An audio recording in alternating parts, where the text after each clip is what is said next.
Okay, so just wanted to share a little bit about growing bitter leaf in the United States. As you can see, this is really like these bitter leaves are going out of control, and so this is the one that is back there that is growing. And by the way, this is my backyard.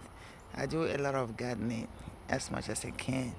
I just wanted to focus on the bitter leaf today, and so as you know, all you have to do is just put a stick on the ground, one of the sticks from this bitter leaf.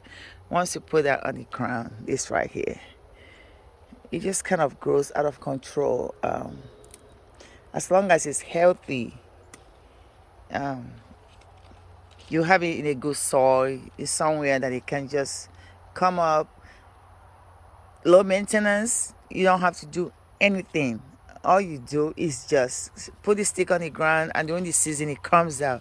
And these bitter leaves are so, I don't think I've ever seen bitter leaf that are so the leaves are so big like this. Like the ones in Nigeria, it doesn't really come out quite like this. But the one in the one I've been growing in my backyard seem to be so be a lot, and the leaves seem to be so big, and you can chew this is I chew this like in the morning. Sometimes I just get this like this and then wash it and then chew this is very medicinal. It takes care of a lot of things. From what I remember back in the days with my grandma, this is one of the things that I know it cures a lot. You use it for soup. You can drink the water. You can chew the leaves. You can chew the stick if you want. Sometimes I use the stick. I know you guys think, oh, I'm in the United States, I don't do all this stuff, but I do. But I do chew the leaf a lot. And this bitter leaf is not as bitter as the ones in Nigeria. The ones in Nigeria, they're so bitter. It's is You have to wash this severally before you can actually eat it. But this one here is not as bitter as the ones in Nigeria.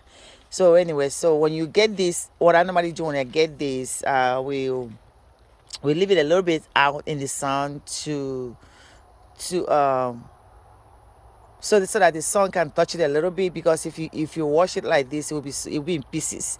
So depending on what kind of soup you want to make, if you want to make real bitter leaf soup, you have to let it sit a little bit out in the sun.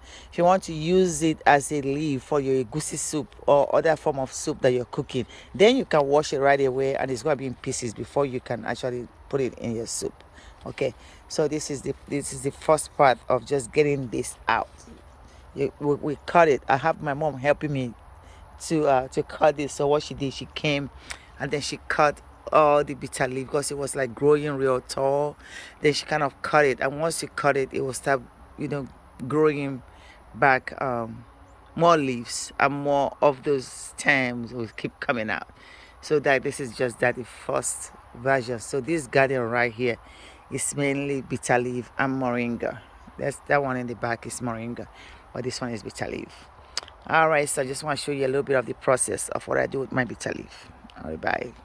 So after she gets it, see how she's getting off of the stem. So once she gets it all out, and then it will be ready to be washed. After washing it, then it will be ready to eat.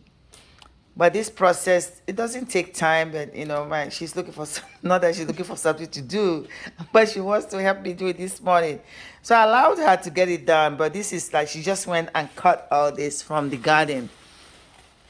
She went and cut all this from the garden, and after she cut it, this it seems like a lot, but after she cut it from the garden, then the next process would be to now get it ready to be washed clean. We do have a machine we use here to wash bitter leaf, and that machine, I'm hoping I can see, I could be around so I can record her going through the process of the machine.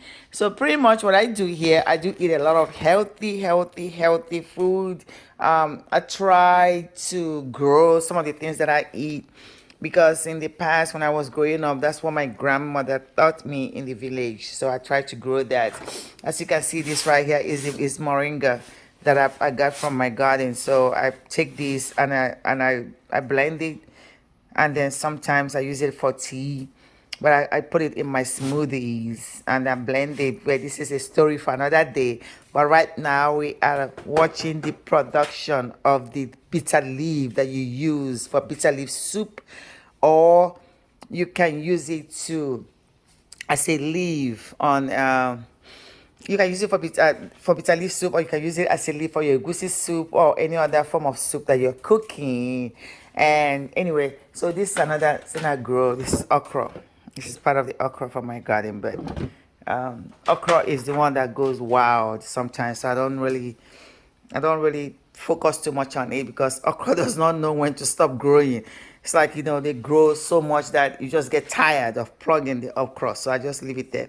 But anyway, so bitter leaf process is what we are talking about today. So I'm gonna come back and hopefully share a little bit more on the cleaning, the washing of the bitter leaf leaves to get ready for cooking. All right, stay tuned. Bye bye.